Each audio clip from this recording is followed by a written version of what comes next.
Hello there. Dr. Bill Crawford here, psychologist, speaker, author of 7 books, host of 2 PBS specials. Here again to bring you another tip on how to help you create the life you want. Specifically, how to use my life from the top of the mind philosophy to bring more clarity, confidence, creativity into everything you do. Today I want to look at the subject of change and especially kind of understanding why people resist change.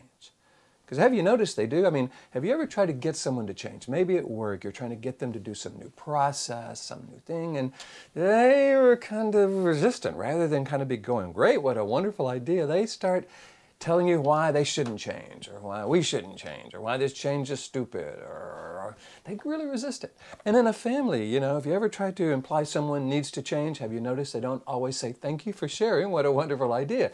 It can come across as actually critical sometimes, or superior. So what I like to do is look at everything in terms of how the brain processes information. I've learned that everything we think and feel and do and say, how we react to life, how others react to us, all has to do with how the brain processes information. So for those of you who follow my life from the top of the mind philosophy, you know we got these 3 parts to the brain. Lower part of the brain is called the brainstem. This is where the fight or flight responses come from. Middle brain is called the limbic system. This is the scanner, processor, router part of the brain. It kind of scans the environment for signs of threat or danger, and when it interprets anything as negative, it perceives it as dangerous, throws us into that lower brain. The upper 80% of the brain, what I call the top of the mind, the neocortex, this is where we have access to our clarity, confidence, creativity, our ability to choose change even in the face of worry or concern. There is a quote that I'm sending out to those 6,000 folks on my quote list. And by the way, if you would like to receive one of my favorite quotes each week, all you got to do is go to my website, billcrawfordphd.com, hit the subscribe button, put your name and email address, and each week I will send you one of my favorite quotes, along with 2 or 3 paragraphs about how to apply that quote to life. This was in About Change. It's one of mine. It says, the reason we resist change is we haven't determined that what we want is more important than what we're afraid of. Because see, this middle brain, this limbic system, its mission is to keep us alive as a species. So it overinterprets negative things and underinterprets positive things. So what it does is it sees change sometimes as a threat. Either we won't do it well, whatever they're asking us to do, and we'll be seen by the organization as someone who's not worthy or not doing well or a failure, or we will kind of find ourselves trying to make the change but not being able to. We'll start to see ourselves as that failure. In a family, people often resist changing because they don't really want to be changed by someone else. You know, they haven't really asked to be changed. And so that you need to change can come across as kind of some sort of criticism or implication that they're not enough.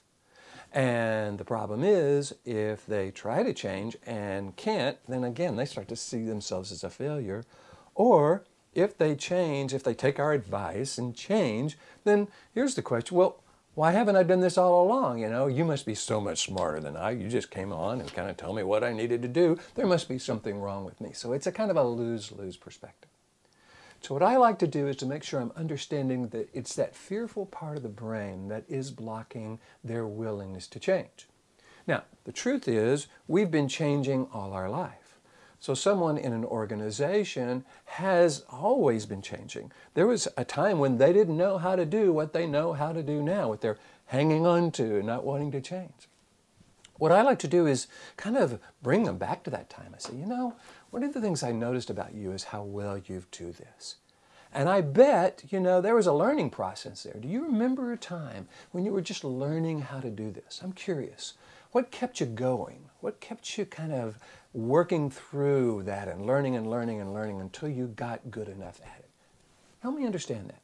Get them to tell you what that learning process was like. Because frankly, that is the process of change. It's being willing to learn as we go, not see our mistakes as our failure, but as good information. Okay, you know, for those of you, the young generation who plays video games, when the video games end, they don't kind of see it as a failure. They go, oh, okay, well, the next time I get to that level, I'm going to try this. And it's one of the reasons why they're so good at learning, is because they don't necessarily see learning as their failure or failure to learn as their failure. We've got to bring someone into that mindset. We've got to get them into that courageous part of the brain where they recognize that they have been actually changing all their life, learning how to do this, and this is one more thing to do that. Now, if we can also make them a trusted advisor and kind of let them know we have their back. You know, hey, I know that change is hard. I know sometimes that people are going to make some mistakes. We are not expecting you to be perfect here. We know that mistakes are going to be made. Matter of fact, if you could let us know how to tweak this learning process so that others can maybe learn a little bit quicker, gosh, that would be so helpful.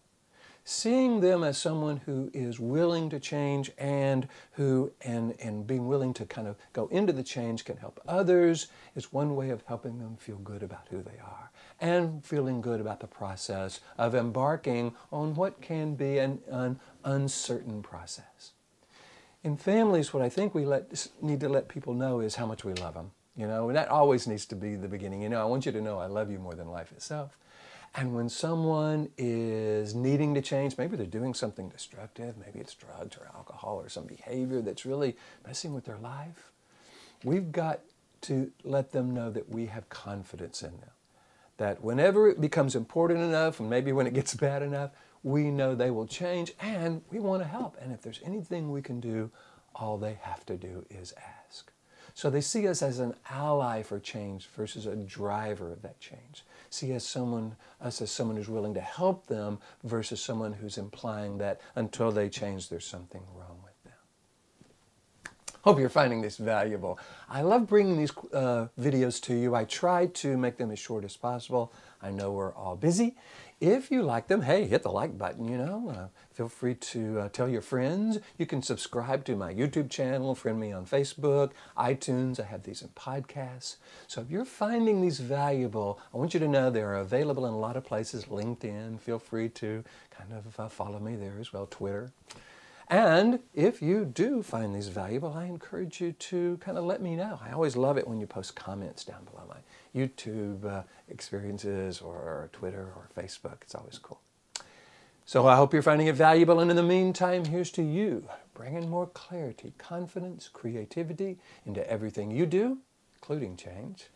And I look forward to seeing you in the next video.